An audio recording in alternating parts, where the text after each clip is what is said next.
Baiklah, Assalamualaikum warahmatullahi wabarakatuh. Perkenalkan, nama saya Omar Maulana dengan NIM 20071111096. Baiklah, saya di sini akan menjelaskan tentang pengertian secara umum transmisi tenaga listrik. Yang pertama, pusat pembangkit listrik. Pusat pembangkit listrik yaitu tempat energi listrik pertama kali dibangkitkan, di mana terdapat turbin sebagai penggerak mula atau prime mover dan generator yang membangkitkan listrik. Biasanya di pusat pembangkit listrik juga terdapat gardu induk. Peralatan utama pada gardu induk antara lain transformer yang berfungsi untuk menaikkan generator menjadi tegangan transmisi atau tegangan tinggi, dan juga peralatan pengaman dan pengatur. Jenis pusat pembangkit yang umum antara lain PLTA, pembangkit listrik tenaga air, PLTU, pusat listrik tenaga uap, PLTG, pusat listrik tenaga gas, PLTN, pusat listrik tenaga nuklir. Yang kedua yaitu transmisi sebagai tenaga listrik.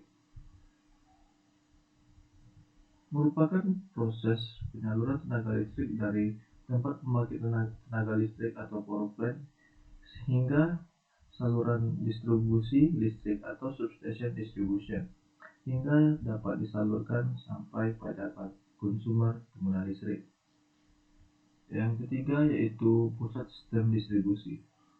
Nah, di sini merupakan subsistem tersendiri yang terdiri dari pusat pengatur dan saluran tegangan menengah yang juga biasa disebut tegangan distribusi primer, yang merupakan saluran udara atau kabel tanah, gardu distribusi tegangan menengah yang terdiri dari panel-panel pengatur tegangan menengah dan trafo, sampai dengan panel-panel distribusi dengan distribusi tegangan rendah, yaitu tegangan 380 volt hingga 220 volt, yang menghasilkan tegangan kerja atau tegangan jala-jala untuk industri dan konsumen.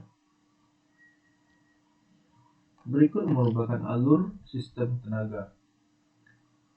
Tenaga listrik dibangkitkan pada dalam pusat-pusat pembangkit listrik atau power plant seperti PLTA, PLTU, PLTG, dan PLTT. Lalu disalurkan melalui saluran transmisi setelah terlebih dahulu dinaikkan tegangannya oleh transformer dengan step up yang ada di pusat listrik. Saluran transmisi tegangan tinggi mempunyai tegangan 70 kV, 150 kV, atau 500 kV. Khusus untuk tegangan 500 kV dalam praktek saat ini disebut sebagai tegangan ekstra tinggi. Setelah tenaga listrik disalurkan, maka sampailah tegangan listrik ke gardu induk atau GI. Lalu diturunkan tegangannya menggunakan transformator step down menjadi tegangan menengah yang juga disebut sebagai tegangan distribusi primer. Kecenderungan saat ini menunjukkan bahwa tegangan distribusi primer PLN yang berkembang adalah tegangan 20 kV. Setelah tenaga listrik disalurkan melalui jaringan distribusi primer atau jaringan tegangan menengah atau JTM, maka tenaga listrik kemudian diturunkan lagi tegangannya dalam gardu-gardu distribusi menjadi tegangan rendah, yaitu tegangan 380 sampai 220 volt. Lalu disalurkan melalui jaringan tegangan rendah atau JTR ke rumah-rumah pelanggan atau konsumen PLN. Pelanggan-pelanggan dengan daya tersambung besar tidak dapat dihubungkan pada jaringan tegangan rendah, melainkan dihubungkan langsung pada jaringan tegangan menengah. Bahkan ada pula pelanggan yang terhubung pada jaringan transmisi tergantung dari besarnya daya tersambung. Setelah melalui jaringan tegangan menengah, jaringan tegangan rendah, dan sambungan rumah atau SM, maka tenaga listrik selanjutnya melalui alat pembatas daya dan kWh meter. Rekening listrik pelanggan tergantung pada besarnya daya tersambung serta pemakaian kWh-nya.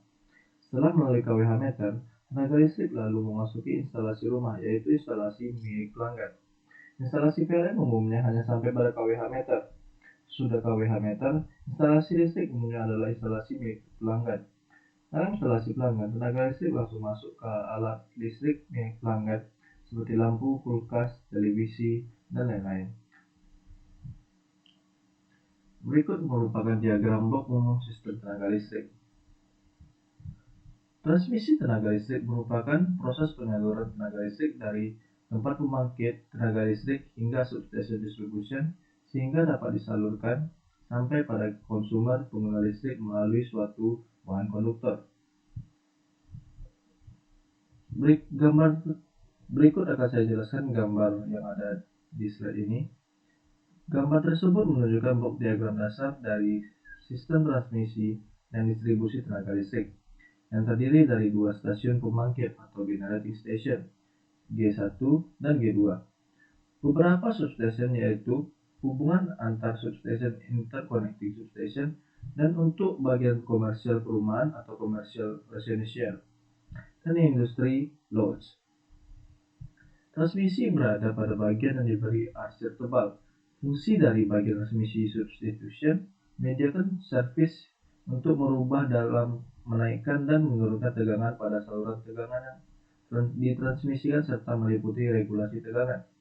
Standarisasi range tegangan internasional yaitu 345 kV hingga 765 kV untuk saluran tegangan ekstra tinggi dan 115 kV hingga 230 kV untuk saluran tegangan tinggi. Standarisasi tegangan transmisi listrik Indonesia adalah 500 kV untuk saluran ekstra tinggi dan 150 kV untuk saluran tegangan tinggi. Pada sistem tenaga listrik, jarak antara pembangkit dengan beban yang cukup jauh akan menimbulkan adanya penurunan kualitas tegangan yang diakibatkan oleh rugi-rugi pada jaringan, sehingga dibutuhkan suatu peralatan untuk memperbaiki kualitas tegangan dan diletakkan pada saluran yang mengalami drop tegangan. SVC atau Static Fault Compensator berfungsi sebagai pemelihara kestabilan, kondisi steady state dan dinamika voltage dalam batasan yang sudah ditentukan pada jaringan transmisi berjarak jauh dan berbeban tinggi atau heavily load. Synchronous condenser sebagai generator full supply arus gangguan dan transformer dengan taps yang variabel. Ini adalah jenis khusus transformator listrik yang dapat menambah atau mengurangi power gulungan kawat sehingga meningkatkan atau menurunkan medan magnet dan tegangan saluran dari transformator. Distribution substation. Pada bagian ini merubah tegangan aliran listrik dari tegangan medium menjadi tegangan rendah dengan transformator step down, di mana memiliki tap otomatis dan memiliki kemampuan untuk regulator tegangan rendah. Interconnecting substation. Pada bagian ini, untuk melayani sambungan percabangan transmisi dengan power tegangan yang berbeda, serta untuk menambah kestabilan pada keseluruhan jaringan. Setiap substation selalu memiliki circuit breaker, fuse, lightning arrestor untuk pengaman peralatan, antara lain dengan penambahan kontrol peralatan, pengukuran switching pada setiap substation. Energi listrik yang ditransmisikan didesain untuk extra high voltage atau EHV, high voltage atau HV, medium voltage atau MV, dan low voltage atau LV. Demikian yang dapat saya sampaikan. Wabillahi taufiq wal hidayah. Wassalamualaikum warahmatullahi wabarakatuh.